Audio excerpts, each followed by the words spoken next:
अर्जुन बोले, हे जनार्दन, यदि आपको कर्म की अपेक्षा ज्ञान श्रेष्ठ मान्य है तो फिर हे केशव, मुझे भयंकर कर्म में क्यों लगाते हैं? आप मिले हुए ऐसे वचनों से मेरी बुद्धि को मानो मोहित कर रहे हैं, इसलिए उस एक बात को निश्चित करके कहिए जिससे मैं कल्याण को प्राप्त हो जाऊं। भगवान बोले, हे निष्पाप, इस श्लोक में 2 प्रकार की निष्ठा मेरे द्वारा पहले कही गई है। उनमें से सांख्य योगियों की निष्ठा तो ज्ञान योग से और योगियों की निष्ठा कर्म योग से होती है। मनुष्य ना तो कर्मों का आरंभ किए बिना निष्कर्मता को यानी योग निष्ठा को प्राप्त होता है और ना कर्मों के केवल त्याग मात्र से सिद्धि यानी सांख्य निष्ठा को ही प्राप्त होता है। निसंदेह कोई भी मनुष्य किसी भी काल में क्षण मात्र भी बिना कर्म किए नहीं रहता, क्योंकि सारा मनुष्य समुदाय प्रकृति जनित गुणों द्वारा परावश हुआ कर्म करने के लिए बाध्य किया जाता है। जो मूढ़ बुद्धि मनुष्य समस्त इंद्रियों को हठपूर्वक ऊपर से रोककर मन से उन इंद्रियों के विषयों का चिंतन करता रहता है, वह मिथ्याचारी अर्थात दंभी कहा जाता है। किंतु हे अर्जुन, जो पुरुष मन से इंद्रियों को वश में करके अनासक्त हुआ समस्त इंद्रियों द्वारा कर्मयोग का आचरण करता है, वही श्रेष्ठ है। तू शास्त्र विहित कर्तव्य कर्म कर, क्योंकि कर्म ना करने की अपेक्षा कर्म करना श्रेष्ठ है तथा कर्म ना करने से तेरा शरीर निर्वाह भी नहीं सिद्ध होगा। यज्ञ के निमित्त किए जाने वाले कर्मों से अतिरिक्त दूसरे कर्मों में लगा हुआ ही यह मनुष्य समुदाय कर्मों से बंधता है। इसलिए हे अर्जुन, तू आसक्ति से रहित होकर उस यज्ञ के निमित्त ही भली भांति कर्तव्य कर्म कर। प्रजापति ब्रह्मा ने कल्प के आदि में यज्ञ सहित प्रजाओं को रचकर उनसे कहा कि तुम लोग इस यज्ञ द्वारा विधि को प्राप्त हो और यह यज्ञ तुम लोगों को इच्छित भोग प्रदान करने वाला हो। तुम लोग इस यज्ञ द्वारा देवताओं को उन्नत करो और वे देवता तुम लोगों को उन्नत करें। इस प्रकार निस्वार्थ भाव से एक दूसरे को उन्नत करते हुए तुम लोग परम कल्याण को प्राप्त हो जाओगे। यज्ञ द्वारा बढ़ाए हुए देवता तुम लोगों को बिना मांगे ही इच्छित भोग निश्चय ही देते रहेंगे। इस प्रकार उन देवताओं द्वारा दिए हुए भोगों को जो पुरुष उनको बिना दिए स्वयं भोगता है, वह चोर ही है। यज्ञ से बचे हुए अन्न को खाने वाले श्रेष्ठ पुरुष सब पापों से मुक्त हो जाते हैं, और जो पापी लोग अपना शरीर पोषण करने के लिए ही अन्न पकाते हैं, वे तो पाप को ही खाते हैं। संपूर्ण प्राणी अन्न से उत्पन्न होते हैं। अन्न की उत्पत्ति वृष्टि से होती है, वृष्टि यज्ञ से होती है और यज्ञ विहित कर्मों से उत्पन्न होने वाला है। कर्म समुदाय को तू वेद से उत्पन्न और वेद को अविनाशी परमात्मा से उत्पन्न हुआ जान। इससे सिद्ध होता है कि सर्वव्यापी परम अक्षर परमात्मा सदा ही यज्ञ में प्रतिष्ठित है।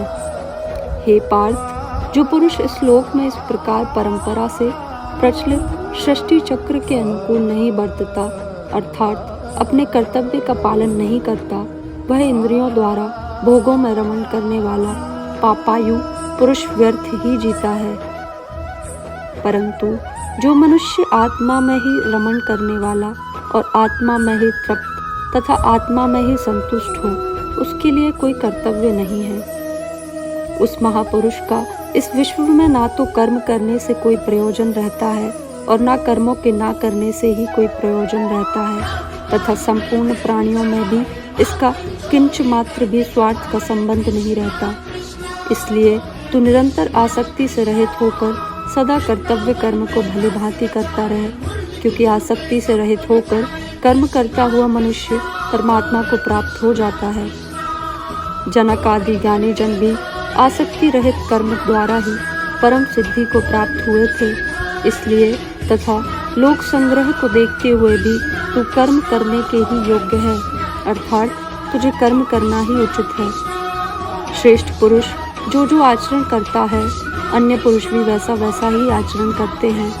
वह जो कुछ प्रमाण कर देता है, समस्त मनुष्य समुदाय उसी के अनुसार बरतने लग जाता है। हे अर्जुन, मुझे इन तीनों लोकों में ना तो कुछ कर्तव्य है और ना कोई भी प्राप्त करने योग्य वस्तु अप्राप्त है, तो भी मैं कर्म में ही बरतता हूँ। क्योंकि हे पार्थ, यदि कदाचित मैं सावधान होकर कर्मों में ना बरतूं तो बड़ी हानि हो जाए, क्योंकि मनुष्य सब प्रकार से मेरे ही मार्ग का अनुसरण करते हैं। इसलिए यदि मैं कर्म ना करूं तो ये सब मनुष्य नष्ट भ्रष्ट हो जाएं और मैं संकरता का करने वाला हूँ तथा इस समस्त प्रजा को नष्ट करने वाला बनूं।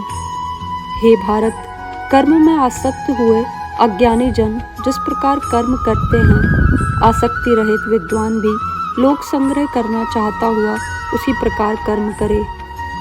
परमात्मा के स्वरूप में अटल स्थित हुए ज्ञानी पुरुष को चाहिए कि वह शास्त्र विहित कर्मों में आसक्ति वाले अज्ञानियों की बुद्धि में भ्रम अर्थात कर्मों में अश्रद्धा उत्पन्न ना करे, किंतु स्वयं शास्त्र विहित समस्त कर्म भलीभांति करता हुआ उनसे भी वैसे ही करवाए। वास्तव में संपूर्ण कर्म सब प्रकार से प्रकृति के गुणों द्वारा किए जाते हैं, तो भी जिसका अंतःकरण अहंकार से मोहित हो रहा है, ऐसा अज्ञानी मैं करता हूँ ऐसा मानता है। परंतु हे महाबाहो, गुण विभाग और कर्म विभाग के तत्व जानने वाला ज्ञान योगी संपूर्ण गुण ही गुणों में बरत रहे हैं, ऐसा समझकर उनमें आसक्त नहीं होता। प्रकृति के गुणों से अत्यंत मोहित हुए मनुष्य गुणों में और कर्मों में आसक्त रहते हैं। उन पूर्णता ना समझने वाले मंद बुद्धि अज्ञानियों को पूर्णता जानने वाला ज्ञानी विचलित ना करे। मुझ अंतर्यामी परमात्मा में लगे हुए चित्त द्वारा संपूर्ण कर्मों को मुझ में अर्पण करके आशा रहित, ममता रहित और संताप रहित होकर युद्ध कर। जो कोई मनुष्य दोष दृष्टि से रहित और श्रद्धा युक्त होकर मेरे इस मत का सदा अनुसरण करते हैं, वे भी संपूर्ण कर्मों से छूट जाते हैं। परंतु जो मनुष्य मुझ में दोषारोपण करते हुए मेरे इस मत के अनुसार नहीं चलते हैं, उन मूर्खों को तो संपूर्ण ज्ञानों में मोहित और नष्ट हुए ही समझ। सभी प्राणी प्रकृति को प्राप्त होते हैं, अर्थात अपने स्वभाव के परवश हुए कर्म करते हैं। ज्ञानवान भी अपनी प्रकृति के अनुसार चेष्टा करता है, फिर इसमें किसी का हट क्या करेगा। इंद्रिय के अर्थ में अर्थात प्रत्येक इंद्रिय के विषय में राग और द्वेष छिपे हुए स्थित हैं। मनुष्य को उन दोनों के वश में नहीं होना चाहिए, क्योंकि वे दोनों ही इसके कल्याण मार्ग में विघ्न करने वाले महान शत्रु हैं। अच्छी प्रकार आचरण में लाए हुए दूसरे के धर्म से गुण रहित भी अपना धर्म अति उत्तम है। अपने धर्म में तो मरना भी कल्याणकारक है और दूसरे का धर्म भय को देने वाला है। अर्जुन बोले, हे कृष्ण, तो फिर यह मनुष्य स्वयं ना चाहता हुआ भी बलात् लगाए हुए कि भांति किससे प्रेरित होकर पाप का आचरण करता है। श्री भगवान बोले, रजोगुण से उत्पन्न हुआ यह काम ही क्रोध है। यह बहुत खाने वाला अर्थात भोगों से कभी ना घाने वाला और बड़ा पापी है। इसको ही तू इस विषय में बैरी जान। जिस प्रकार धुएं से अग्नि और मैल से दर्पण ढका जाता है तथा जिस प्रकार ज़ेर से गर्भ ढका रहता है, वैसे ही उस काम द्वारा यह ज्ञान ढका रहता है। और हे अर्जुन, इस अग्नि के समान कभी न पूर्ण होने वाले काम रूप ज्ञानियों के नित्य वैरी द्वारा मनुष्य का ज्ञान ढका हुआ है। इंद्रियां, मन और बुद्धि ये सब इसके व्यास्थान कहे जाते हैं।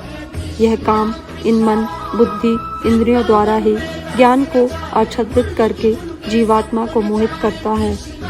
इसलिए हे अर्जुन, तू पहले इंद्रियों को वश में करके इस ज्ञान और विज्ञान का नाश करने वाले महान पापी काम को अवश्य ही बलपूर्वक मार डाल। इंद्रियों को स्थूल शरीर से पर यानी श्रेष्ठ, बलवान और सूक्ष्म कहते हैं। इन इंद्रियों से पर मन है, मन से भी पर बुद्धि है, और जो बुद्धि से भी अत्यंत पर है वह आत्मा है। इस प्रकार बुद्धि से पर अर्थात सूक्ष्म, बलवान और अत्यंत श्रेष्ठ आत्मा को जानकर और बुद्धि द्वारा मन को वश में करके, हे महाबाहो, तू इस काम रूप दुर्जय शत्रु को मार डाल।